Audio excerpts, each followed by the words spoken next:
to maybe for energy conservation or, you know, having the smaller garages or whatever, because that's not necessarily what's selling. And so you have to maybe change the mindset or something like that. The other thing that we talked about that I thought was very interesting, and it seemed to be a common theme throughout the room, was continuing with the diverse economy that we have here, that we really need to focus on that, because if you have the diversity in the economy, we're going to stay strong.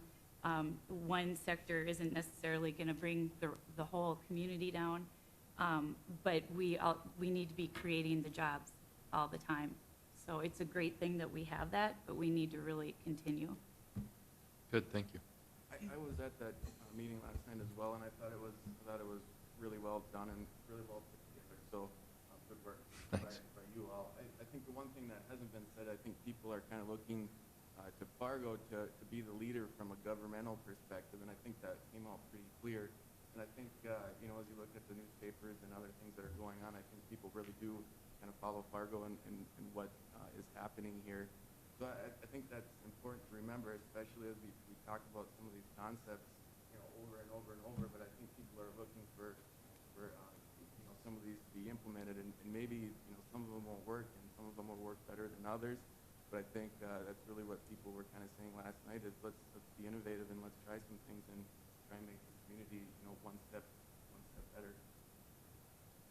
I think just at National League of Cities last year, the keynote speaker was Hunter Lovins, and that's what she spoke about. You know, people are kind of a little bit in despair about dysfunctional federal government and sometimes a lot of squabbling with politics, and that there's a huge opportunity for leadership coming from the cities, and the cities can lead just like what Joe was talking about. And a lot of times I think the public is ahead of the elected officials on this stuff, and we're kind of catching up.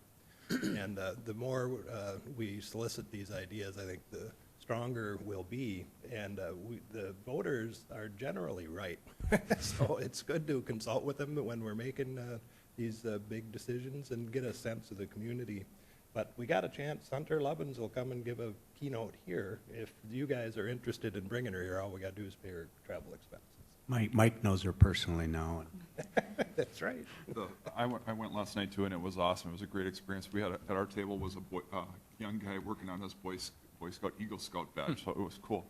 The one thing though, all this is awesome, looking at the future, but the key thing, there's a huge shadow looming over our town, and then that's the flood control issue. And to me, that all these things are wonderful, but if we don't get that resolved, then everything else is superfluous, because all we have to do is look at the new 500-year flood level is 46.7 feet, and a lot of people thought, well, that's ridiculous. That's an unreal number.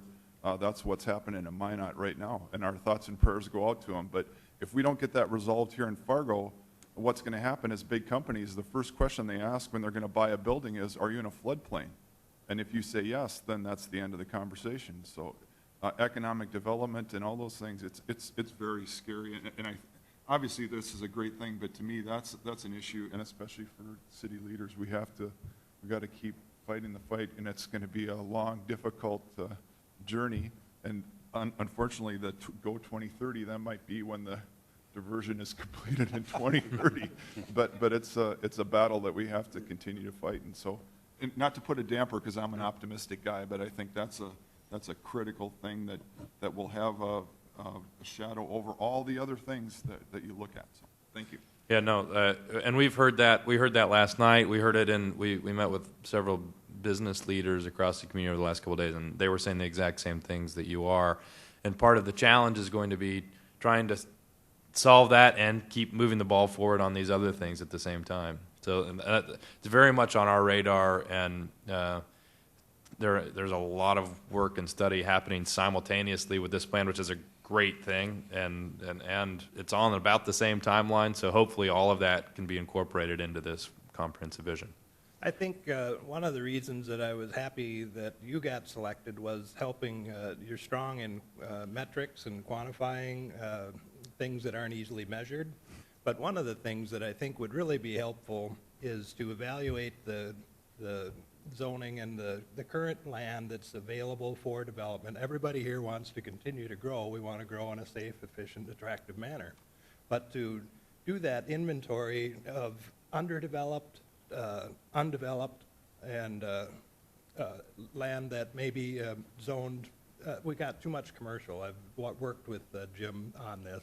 We've got 30 years of commercially zoned property that's got infrastructure on it. There's streets and roads and pipes and sidewalks and trees, but the idea was it had value. Well, if there's a glut of it, there's no value for anybody. But Mike, if you looked at that, on that data, we have a very low capacity of industrial, I mean, the rates were. As far as the industrial area goes, I think that's different than commercial, so the zoning that I'm talking about is generally not the industrial park, but when you fly over, you really see those dead spots. You see the streetlights, but no buildings there. But I think to get an idea of, at a growth rate of 1.5% like we've had for the last 10 years, extrapolate with, in a current boundary, in a specific boundary where we have existing infrastructure, how many years, how many decades of growth do we have if we do it in a strategic manner, so we can develop ways to strategically target our development incentives to encourage that type of infill and discourage inefficient growth. How does the comprehensive plan development interface with neighboring communities? Watching television last night on the Channel 12, it was discouraging to see the divisiveness and disagreement from, for instance, Moorhead, Nancy Otto, with regard to what everybody agrees is a critical point with regard to our future. And I think that understanding the relationship between Fargo and its neighboring communities has got to be part of what we talk about and think about as we do the comprehensive plan.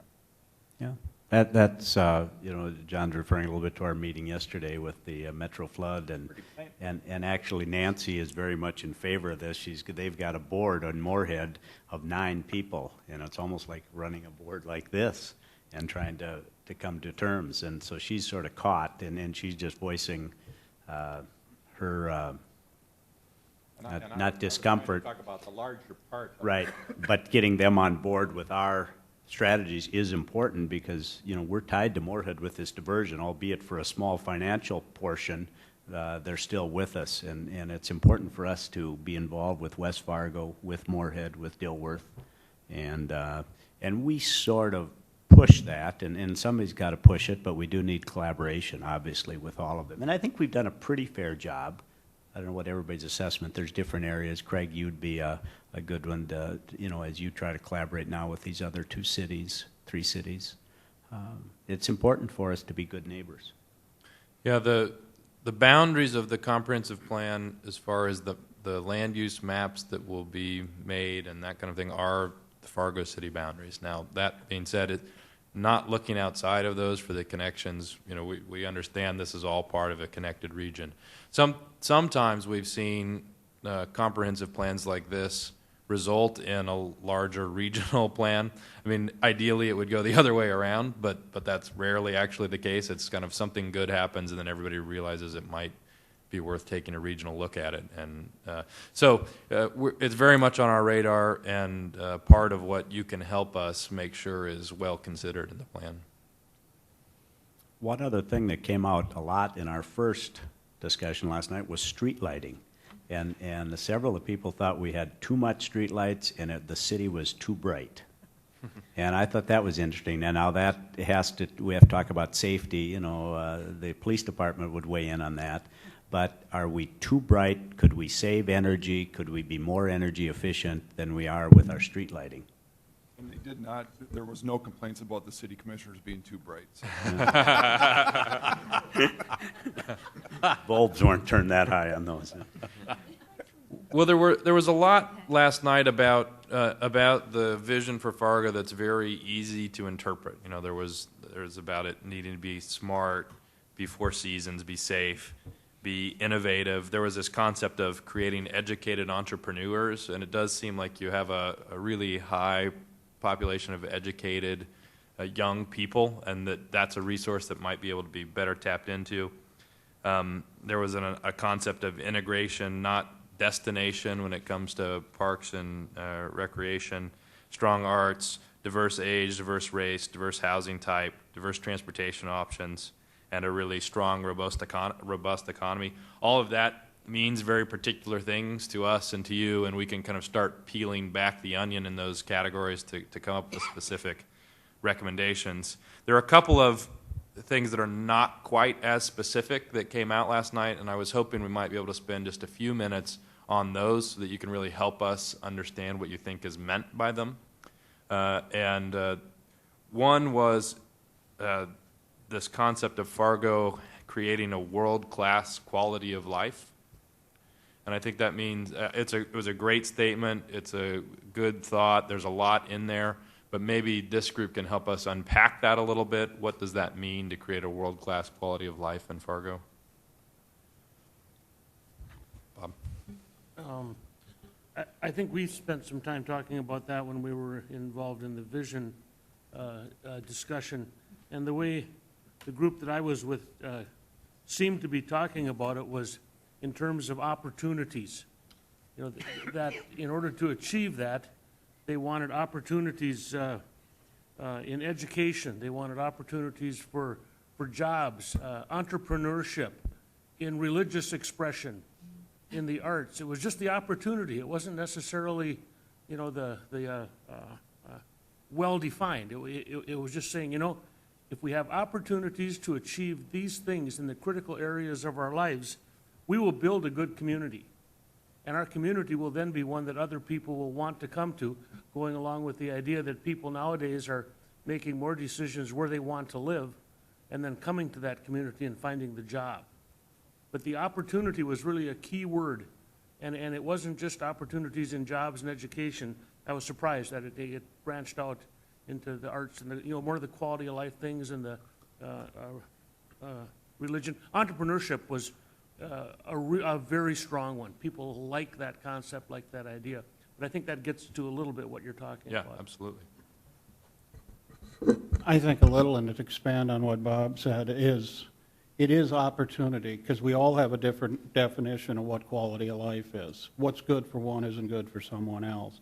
But I think as you listen to the discussion, it's to provide multiple opportunities. So if you're more into the arts, or you're more into this, or you're more into that, that those opportunities are there, that we're a large enough community now that we can offer a wide diversity of opportunities. And I think that's important going ahead, is not trying to narrow some definition of quality of life, because we never can do that, because we all have our own, what we want. Thanks, Ron. Linda? That idea of world-class quality of life in a community the size of Fargo kind of makes me think of the nature of who we are. Many things we have are scaled to the size that we are. You know, whether it's, you know, our Red Hawks baseball team or the symphony or the art museum or whatever it is, even though it's appropriately scaled in ambition and in size, it's toward the top of excellence among its peers nationwide. You know, we have Microsoft, which, you know, homegrown, but it's one of the best in the world. So I think there's that ethic here that even though we're not the biggest and we're going to keep things reasonably sized, we're still going to aim for excellence in, you know, across whatever kind of endeavor it is. And so I think when people are visioning, they're looking around at what isn't excellent yet. So if it's transportation or whatever it might be, diversity of, you know, spiritual expression or whatever it is, I think there's just an underlying sense of we can achieve excellence in whatever we focus on.